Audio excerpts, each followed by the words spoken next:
সুপ্রিয় Facebook follower বন্ধুগণ, এখন আমি আমার আপন মামা আমির হোসেন ভূঁইয়ার একটি সাক্ষাৎকার নেব। আপনারা দেখতে থাকুন।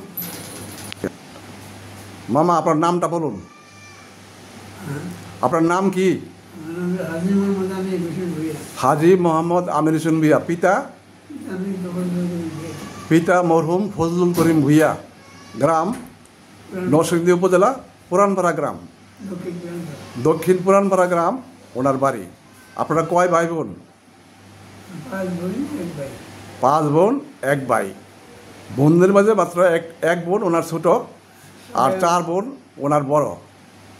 5 বোনের মধ্যে 3 বোনের ওয়ারিশ আমার খালাতো ভাইয়েরা, 3 খালার খালাতো ভাইয়েরা বলপূর্বক তার কাছ থেকে নিয়ে গেছে।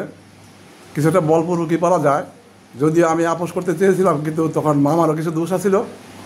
মামাও রাজি হয় নাই। মামা রাজি হইলে সে এখন সর্বসাধ্য হতো না।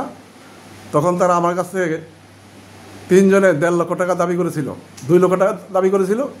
আমার ইচ্ছা ছিল 1.5 লক্ষ টাকা দিয়ে 3 বোনকে বিদায় করে দেওয়ার জন্য, কিন্তু মামা বলছিল 1 লক্ষ টাকা। এই জন্য আমি পারিনি। শেষ পর্যন্ত মামলা মোকদ্দমা জড়িয়ে সর্বশান্ত হয়েছেন। আলহামদুলিল্লাহ এখনও অনেক প্রতিষ্ঠিত, এখনও মামলা চলিত আছে, মামলা করা আছে, এখনও চলিত আছে। আলহামদুলিল্লাহ, দেখা যাক কী হয়। সে মামলায় জড়িয়ে সর্বশান্ত হয়েছে। তারপরও এখন অনেক সম্পত্তির মালিক। আপনার যে বাড়িটা কয় শতক? আমার দাদার বাড়ি 31 শতাংশ না? 31 শতাংশ। বাড়ির মূল্যটা কত হবে প্রতি শতক? কমপক্ষে 15 লক্ষ টাকা। কমপক্ষে 15 লক্ষ টাকা শতাংশ। এখনও 31 শতক জমির উপর তার বাড়ি আছে, এবং মাঠেও তার জমি আছে এখনও। আলহামদুলিল্লাহ, রাখে আল্লাহ মারেকে।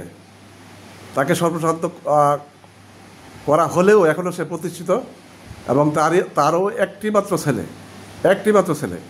আচ্ছা, আপনার কাছ থেকে যে 26 শতক আমি জমি ওয়ারিশ পাইতাম, এই ওয়ারিশটাকে আমি দান করেছি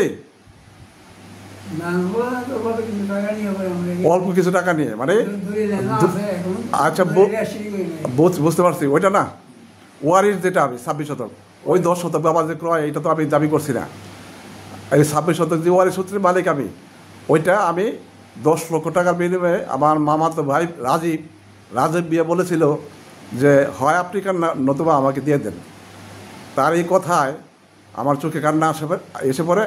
আমি একজন নির্লোভ ব্যক্তি, আমি টাকার প্রতি কোনো লোভ নেই। আমি তাকে দান করে দিয়েছি 10 লক্ষ টাকার বিনিময়ে। কিন্তু প্রকৃত মূল্য এই যে মামার কাছ থেকে শুনছেন, এই বাড়িটা, এখানে আমি 3 শতক জমি, 3 শতকের উপরে পাওনা আছি। 3 শতক জমির মূল্যই আছে 15 লক্ষ টাকা শতক হলে 3 15 45 লক্ষ টাকা। কিন্তু আমি 10 লক্ষ টাকার বিনিময়ে সব কিছু ছেড়ে দিয়েছি, এখনও টাকা পরিশোধ করতে পারিনি। যাক, আলহামদুলিল্লাহ।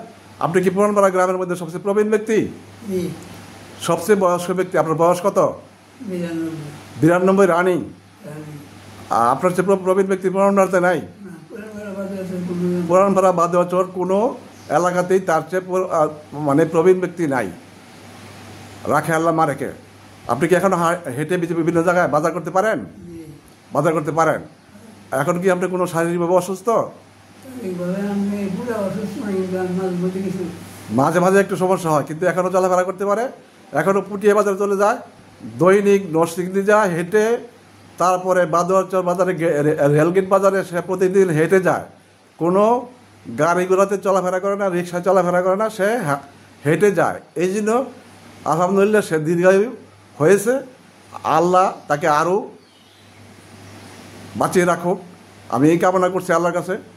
সকল ফলোয়ার বন্ধুদেরকে শুভেচ্ছা এবং অভিনন্দন জানিয়ে এখানে শেষ করছি। ধন্যবাদ।